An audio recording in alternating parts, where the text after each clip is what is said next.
While America and China were busy fighting each other for AI dominance, a third player quietly walked in, bought everything in the room, and sat down at the head of the table. Nobody saw it coming, and by the time anyone noticed, it was already too late.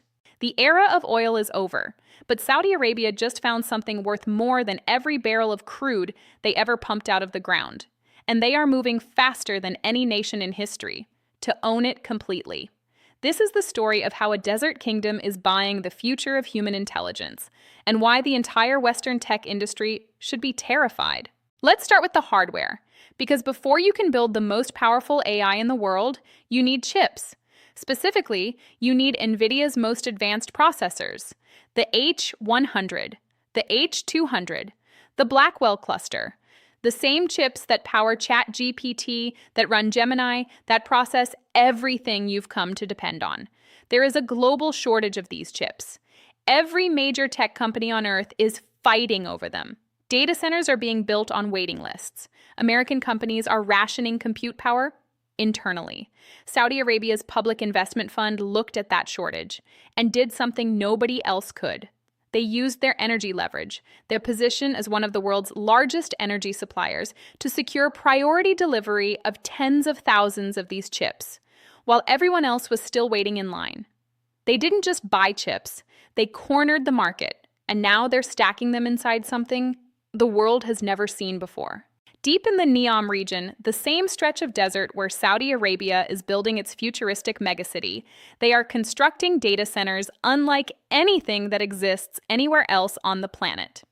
Massive, liquid-cooled, powered by the world's largest solar arrays, facilities that can scale at a speed that Western nations simply cannot match. In America, building a new data center takes years of environmental approvals, zoning battles, public consultations, legal challenges. In Saudi Arabia, the government decides it's happening, and it happens within months, not years. This isn't just a technology story. This is a story about what happens when unlimited capital meets zero bureaucracy and infinite energy. The result is the world's most powerful AI infrastructure, being built in the middle of the Arabian desert, right now, today. But here's where it gets truly dangerous for the West. Saudi Arabia isn't just buying other people's technology, they're building their own. The Technology Innovation Institute and KAUST, Saudi Arabia's flagship research institutions, have been quietly developing large language models that have already surpassed several Western open-source benchmarks. Their flagship model is called Falcon. And it's not just a copy of GPT, it's trained on specific regional and cultural datasets to ensure complete ideological independence from Western frameworks. Think about what that means. Every major AI model you use today, ChatGPT, Claude, Gemini, reflects the values, the biases, the cultural assumptions of the teams that built them in California and New York. Saudi Arabia is building AI that reflects an entirely different worldview, an entirely different set of values, for an entirely different part of the world. They are not building a product.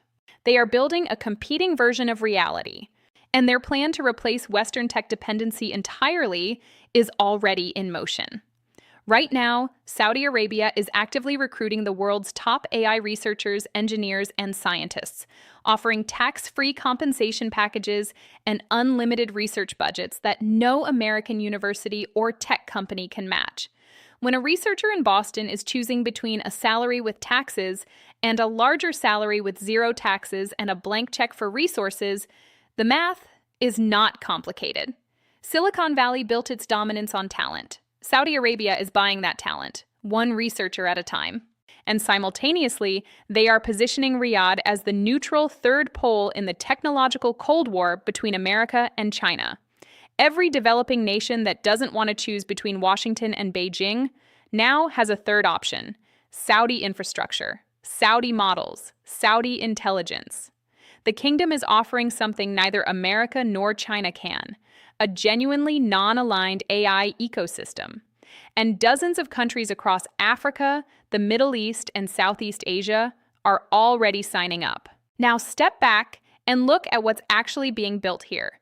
One nation, controlling the hardware, the chips, controlling the energy, the solar arrays powering it all, controlling the algorithms, their own sovereign AI models, and controlling the diplomatic relationships, using their compute surplus as a tool of foreign policy influence. This is not Vision 2030 as a branding exercise. This is a fundamental transfer of global power, being executed in real time. Saudi Arabia spent the 20th century selling the world the fuel that ran its machines. They are spending the 21st century selling the world the intelligence that runs its decisions. And the shift from petrostate to compute state is happening so fast that most Western policymakers haven't even understood what's happening yet. Here's the most important question nobody is asking. When the nation that controls the most powerful AI infrastructure in the world is not a democracy, when it answers to no voters, no free press, no independent judiciary, what happens to the concept of who controls the future? Oil gave Saudi Arabia wealth. Compute gives Saudi Arabia something far more dangerous. It gives them the ability to shape what the world knows, what it believes, and how it thinks. The desert isn't just becoming a data vault. It's becoming the most powerful intelligence operation in human history, and it's already too late to stop it.